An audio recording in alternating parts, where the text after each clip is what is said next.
p.m. This is Deborah DiGiovanni. Excuse me, this side, I get weird guys hitting on me. I really do. I get weirdos. I think that weirdos think they have a chance with me. And here's my message to the weirdos. You know, okay, I might hate myself, maybe more. Seriously?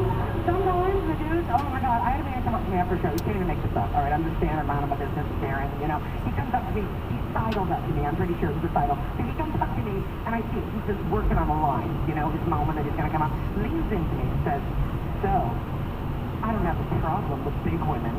That was his line of seduction. I don't have a problem with big women. I'm like, really? Because you're gonna. If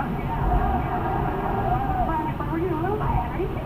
Strange stuff. And I also do, I get older men. But when I say older, like, I mean above the age of 85. You know what I mean? Those are not men. Any man that's been in a world war, like me. You understand?